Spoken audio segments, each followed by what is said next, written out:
बहुत ही महत्वपूर्ण विषय को लेकर हमारे बीच में हीरालाल पंद्रे जी मंच पर पहुंच चुके हैं।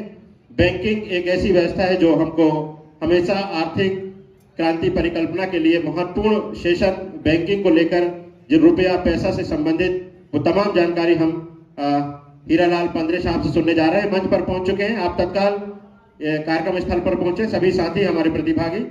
सबसे पहले मेरा परिचय, नवापरोल हीरालाल पेंद्रो बंदा, नवानार निचली,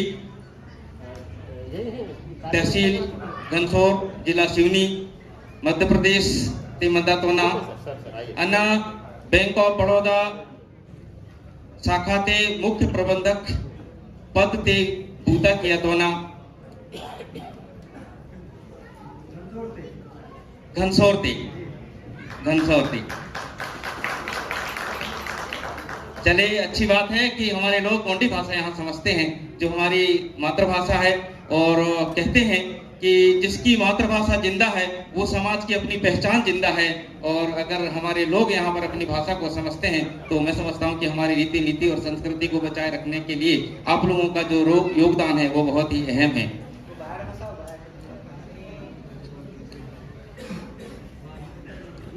चलिए, तो आज इस नामनगर की पावन भूमि पर जो हमारे ऐतिहासिक धरोहर है, हमारे पुरखों की यादें, हमारे पुरखों का विरासत यहाँ पर रखा हुआ है, छुपा नहीं है, साक्षात पिछले कई सालों से और मैं कहूँ हजारों सालों से तो भी शायद कम है, वो विरासत आप दूर दूर से यहाँ आज मध्य प्रदेश के अलावा छत्तीसगढ़, तेलंगाना और उत्तर प्रदेश और शायद कुछ लोग हमारे झारखंड से भी आए हुए हैं। तो उन सभी साथियों को मैं इस मंच पर सेवा जोहार करता हूं। और इस शानदार आयोजन के लिए नामनगर चौगान सेवा समिति के अध्यक्ष तिरुमाल भाई संतुलाल मरावी जी और उनकी पूरी टीम और जो सरकारी अमला यहाँ पर विभिन्न विभागों से आए हुए हैं, जैसे उद्योग विभाग से हमारे जी ध्रुवे जी, हमारे कृषि विभाग से श्याम शाह जी, और हमारे बड़वानी से आए हुए हमारे पोरलाल खरते जी,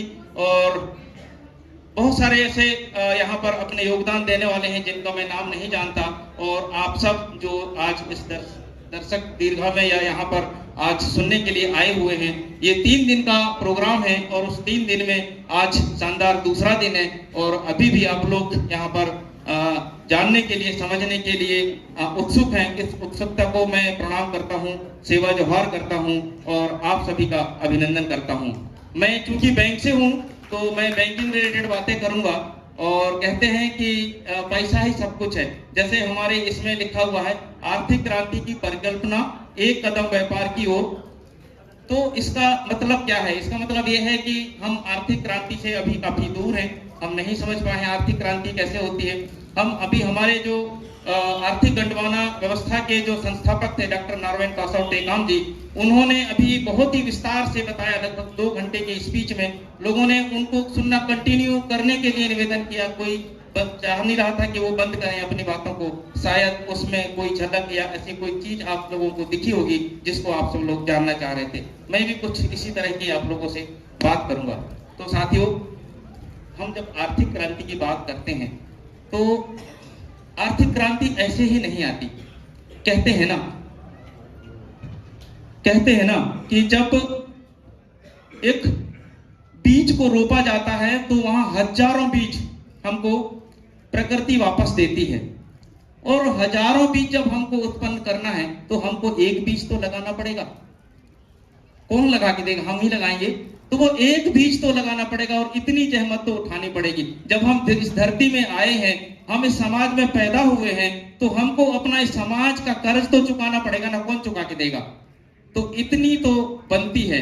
और फिर मैं वहीं लेके जाऊंगा जहां ये कह रहे थे कि हमको एक रुपया इस समाज के लिए देना होगा, तभी ये समाज आगे बढ़ेगा। और उस 1 रुपए की कीमत को भी आपने लाखों में, करोड़ों में और अरबों में खुद कैलकुलेट अपने उंगलियों में, या जिनके पास में कैलकुलेटर होगा उन्होंने करके देख लिया है, और वो संख्या अरबों में पहुंचती है। अगर मैं इतनी ही बात कहूं कि हमारी जनसंख्या जिनके पास सर्टिफिकेट है वो ही अगर 12 करोड़ है गिनती में, तो फिर जो इनके पास सर्टिफिकेट नहीं है वो तो 30 और 40 करोड़ भी होंगे।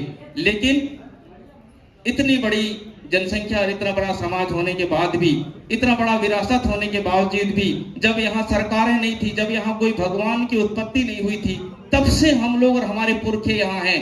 तो आज ऐसा क्या कारण है कि हम आर्थिक स्थिति में पीछे हो गए हैं? हमको इस आर्थिक स्थिति को संबल करने के लिए दो चीजों को समझना पड़ेगा। यह आर्थिक स्थिति हमारी मजबूत होगी कैसे? एक तो मैं मधुमक्खी का उदाहरण देता हूं कि जब मधुमक्खी अपनी शहद की रक्षा करता है और उसको कोई एक पत्थर अगर मारता है तो सबके सब आपकी तरफ दौड़ते हैं कि नहीं दौड़ते हैं? दौड़ते हैं ना। तो इस तरह की जो उदाहरण हमारे समाज में कहाँ मिलता है देखने के लिए? कहाँ मिलता है? जो समाज संगठित है, संख्या में कम है। आपने देखा है मुसलमानों को कोई गाली देके देख ले कैसे सब तलवार निकल के लेके जाते हैं, मारते हैं नहीं मारते हैं अलग बात है, लेकिन एक जज्बा होता है समाज को कोई कुछ बोल दे, होता है। दूसरे किसी भी समाज को देख लो, जैन समाज को देखो, पारसी समाज को देखो, किसी भी समाज को देख लो, उनमें यूनिटी होती है। और इसी कारण वो छोटे छोटे समाज जिनकी बात कर रहे थे कि इनका जैन धर्मशाला है, उनका सिंधी धर्मशाला है, इनका चर्च है, इनका मस्जिद है, मंदिर है, और सब लोग वहां इकट्ठे होते हैं और हर जगह ऐसा होता है। क्या कारण है? हमारी इतना बड़ा रियासत, सामने 5 किलोमीटर की दूरी पर बहुत बड़ा मोती महल बना है, बेगम महल बना है। ये हमारे कोई अकेले राजा ने नहीं बना लिया है, ये किसकी देन है? समाज पहले संगठित हुआ करता था, एक हुआ करता था, और वो संगठित प्रयास की बदौलत ही इतने बड़े बड़े आज से सैकड़ों साल पहले गढ़ किला इकट्ठे बने हुए हैं और आज हमारे लिए वो प्रेरणा दे रहे हैं। तो कुल मिला के ऐसा हम कह सकते हैं कि जब समाज संगठित होगा तो अर्थ तो अपने आप ही संगठित हो जाएगा, अपने आप एकत्रित हो जाएगा। अब बात यह है कि ये जो अर्थ है जहां पर जाता है, हमारे सामने हम जाते हुए देखते हैं, वो कौन लोग हैं और कैसे इकट्ठे कर लेते हैं। ये आज बड़ी बात है, ये बड़ी सोचने वाली बात है। आज मैं बात करूंगा इस आर्थिक नीति को समझाने के लिए कहां कहां वो जाता है, और उसका जो शीर्षक होगा पैसा बोलता है, क्योंकि मेरा सेक्टर है बैंकिंग सेक्टर, पैसे का लेन देन का काम करता है, इसलिए उसका जो शीर्षक होगा वो पैसा बोलता है। साथियों, आज सब जगह जहां आप देखेंगे, जहां आप जाएंगे, वहां पर पैसे की जरूरत है। हमको बच्चे को एडमिशन कराना है, सरकारी स्कूल में जाएंगे जहां टीचर भी नहीं होता है पढ़ाने वाला, तो हम कहां जाते हैं? बड़े स्कूलों में जाते हैं। और जिसके पास उन स्कूलों के मांग के हिसाब से पैसे की जरूरत होती है या मांगते हैं, उतना पैसा जो दे पाता है उसका बच्चा वहां एडमिशन लेके और शिक्षा ग्रहण कर लेता है। और जिसके पास नहीं है उसका बच्चा क्या कोई मिशनरी स्कूल में या कोई प्राइवेट बड़े स्कूल में पढ़ाई कर लेता है? आप में से कितने के बच्चे होंगे जो प्राइमरी स्कूल से 1 लाख रुपया 1.5 लाख रुपया देके और पढ़ा रहे होंगे? है कोई? हाथ खड़े करेंगे। कोई नहीं है। लेकिन हमारे पास वो पैसा होता तो हम बच्चों को यहाँ तो छोड़ो, मंडला की बात छोड़ो, जबलपुर की बात छोड़ो, हम दिल्ली में भी पढ़ाते, विदेशों में पढ़ाते, मुंबई में भी पढ़ाते। पढ़ा सकते थे कि नहीं पढ़ाते? इसका मतलब यह है कि अगर आपके पास पैसा होता तो आप जो चाहे वो कर लेते। संभव था ऐसा? पैसे की बहुत बड़ी अहमियत होती है। जिसके पास पैसा होता है वहां गरीबी और अमीरी, धनवान और वो नहीं देखा जाता। वो कितना पढ़ा लिखा है, कितना पढ़ा लिखा नहीं है, कोई मायने नहीं रखता। अगर उसके पास में पैसा है तो वो सब कुछ कर सकता है, इतनी ताकत पैसे में होती है। और इसीलिए हम ये कहते हैं कि अगर जब हम संगठित हो जाएंगे और 1-1 रुपए इकट्ठा करके और हम अपने समाज को देंगे, और हमारा ये समाज जब हमारे खुद के स्कूल बनाएगा, खुद के हमारे बच्चे हमारे स्कूल में पढ़ेंगे, हमारे खुद की यूनिवर्सिटीज होंगे, हमारे हॉस्पिटल होंगे, हमारे कॉलेजेस होंगे, हमारे अपने धर्मशालाएं होंगी, हमारे अपने बैठक व्यवस्थाएं होंगी, तो हमको किसी के पास जाने की जरूरत नहीं पड़ेगी। आज इस जगह को भी बनाने के लिए हमको सरकार से पैसा लेके और बनाना पड़ा। कल हमारे लिए जब यहाँ जगह बन जाएगी, हमारे साथियों को तालियों से सब लोग एक बार जोरदार स्वागत या उनके उसमें सम्मान में बजाइए कि इन्होंने यहाँ पर 18 एकड़ जमीन ले रखी है और आने वाले समय में 50 एकड़ जमीन की बात कर रहे हैं। ये समाज के ही काम आने वाला है, उनका काम नहीं आने वाला है साथियों। तो ये 1 रुपए की जो कीमत है उसको दूसरे तरीके से आप ऐसे समझिए। कहते हैं ना, मैं 1 रुपया दे दूंगा तो इनका मेरा क्या नुकसान होगा, ये तो मैं समझ सकता हूँ। लेकिन सामने से एक प्रश्न भी उठता है कि 1 रुपया देने से आपका क्या भला हो जाएगा? ये बात सामने से आती है ना, 1 रुपया मैं दे दूंगा तो आपका क्या भला हो जाएगा? आप लोगों ने केबीसी देखा होगा, सभी ने। अमिताभ बच्चन एक क्वेश्चन पढ़ता है और बोलता है कि एक प्रश्न देता है और सभी को बोलता है कि इसके जब आप जो सही उत्तर है ABCD, और जो भी उसका सही उत्तर में दबाएगा वो मैसेज करेगा, आपके 3 रुपए कटेंगे, जीत गया तो आपको 5 लाख रुपए मिलेगा। कोई सुने हैं इस बात को? सुने हैं, देखे हैं? वो 3 रुपए हमारे लिए कुछ मायने नहीं रखता।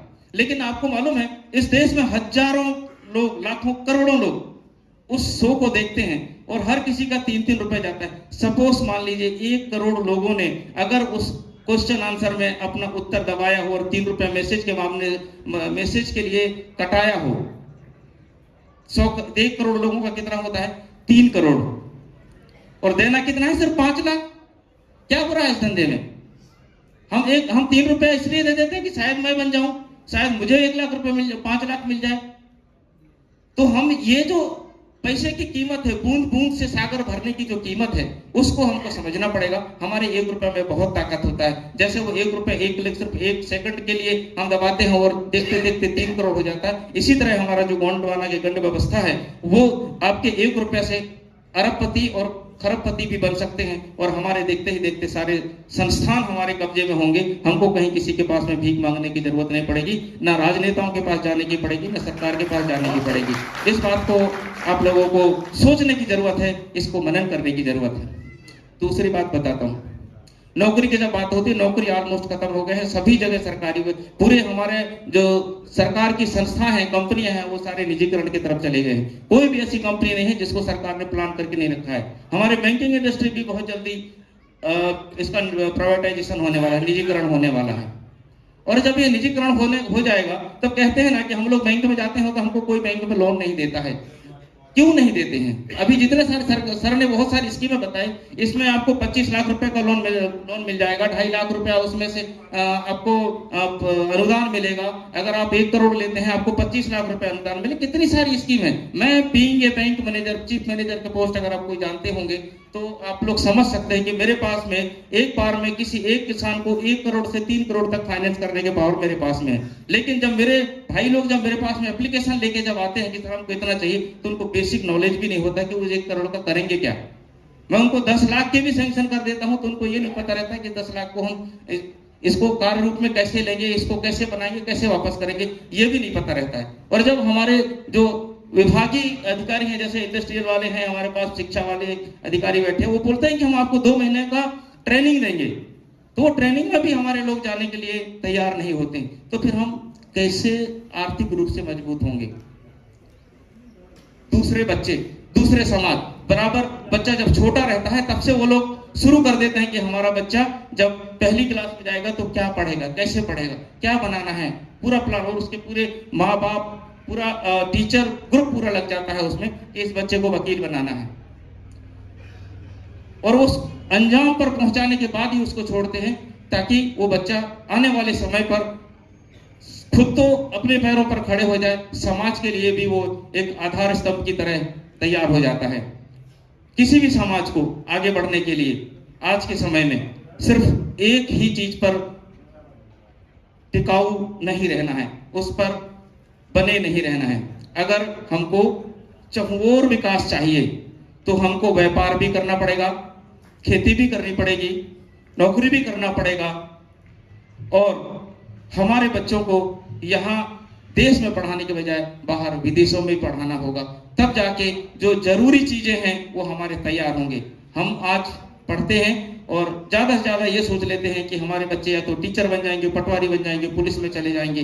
नहीं, इतने से काम नहीं चलेगा, नौकर बन के ही रहेंगे। अगर मालिक बनना है तो आपको समाज में सीए पैदा करना पड़ेगा। आपको अगर बीमारी से निजात पाना है तो आपको डॉक्टर बनाना पड़ेगा। अगर आपको अपने मामले निपटाने हैं तो आपको वकील पैदा करना होगा। अगर आपको अपने अच्छे सलाहकार या फिर आपको अपने अच्छे मार्गदर्शक चाहिए तो आपको अच्छे मोटिवेशनल स्पीकर भी तैयार करने पड़ेंगे। ये सब सारी चीजें जब हमारे पास होंगे और तब हमारा जो पैसे का उन्मूलन है या पैसे का हमारा जो बिजनेस है वो तब शुरू हो जाएगा। और यकीन मानिए तब हमारा जो समाज है चारों तरफ प्रगति करेगा, कोई पीछे नहीं रहेगा। जब हमारे को किसी भी तरह के कानूनी सहयोग की जरूरत पड़ेगी तो हमारे बेटे और बेटियां वकील भी मिलेंगे हमारे पास में। हमको व्यवस्था, जब बड़ा जमाना होगा, जब लाखों करोड़ों अरबों की जब हम बात करेंगे, हमको कंपनियां लगानी पड़ेगी तो हमको सीए भी चाहिए, सॉफ्टवेयर इंजीनियर भी चाहिए। और इस तरह से हमारी जो व्यवस्था है वो आगे बढ़ेगी। क्योंकि अब काफी समय हो गया है, मुझे लगता है कि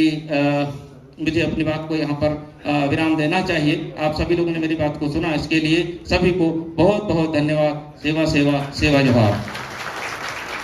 बहुत बहुत धन्यवाद।